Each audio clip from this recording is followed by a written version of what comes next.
Hey, welcome to Pine Hill Cooking. Today, we're gonna make the perfect homemade steaks right here at home. All you have to do is just follow these simple instructions.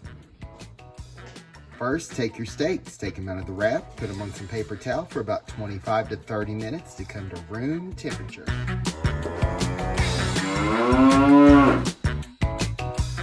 Trees, you died for a reason.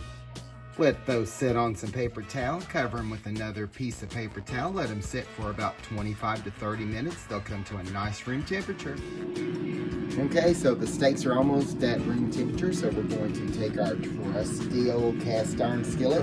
We're going to put it on high, get it really, really hot. Then we're going to put in some butter and get ready for the steaks. High temperature. Get this going on high, and while we do that, we're going to take our steaks and we're going to put on some salt and pepper and a little bit of garlic seasoning. Salt them liberally. Here we go. A lot of salt and pepper.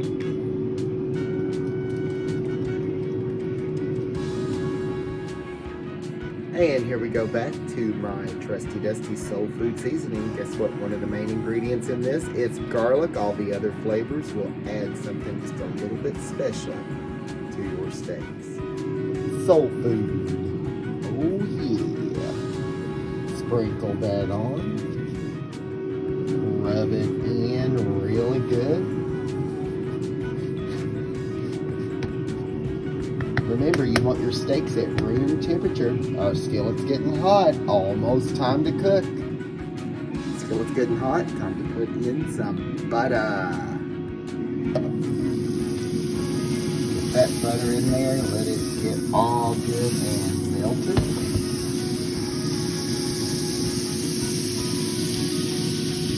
I know you're thinking, oh my gosh, too hot, too hot. No, no, no. Get your steaks. Put them in, season side down. We're going to do two at a time. We don't want to crowd it. Let that cook. I'm going to turn it down to medium high for about 7. And we're going to flip these about once every minute. I do that for about 5 minutes, and you've got a perfect steak. Let's see what it looks like. So while that first side is cooking for 1 minute, I'm going to salt, pepper, put a little soul seasoning on the other side. Let's see what it looks like here in just a few minutes. Salt. Pepper. And of course, soul food seasoning.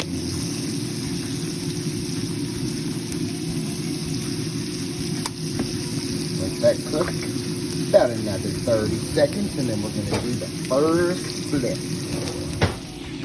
Don't be afraid of cooking steaks at home. It's easier than you think. About 10 more seconds. I'm ready to flip the steak. Let it sit for a minute. Flip it again. Here we go. First flip. First flip time. Here we go. Let that sit for about a minute. We're going to flip it again. Time for flip number 2. Flip number 2. Let that sit for 1 minute. 1 minute's past. Time for flip number 3. Flip number 3. Here we go.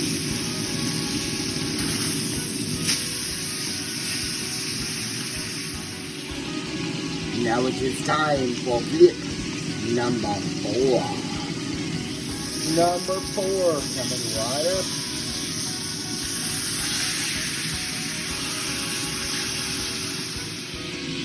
Flip number 5. 1, 2, 3, 4, 5. Flip number 5. Flip those feathers. Oh yeah. Looking good.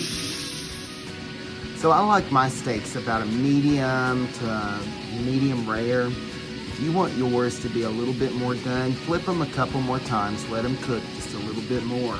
But remember, when you take the steaks out, they're going to keep cooking for about another minute or 2 minutes. The temperature will keep increasing. Don't cook them too long. In fact, it's time to turn them off and see what we have here with our perfect homemade steak. Okay, I'm going to take these off the heat. And what I'm going to do now is take the steak and I'm going to put them on a plate, like that.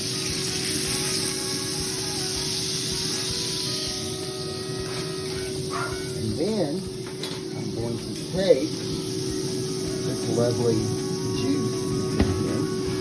I'm going to pour this over the steak.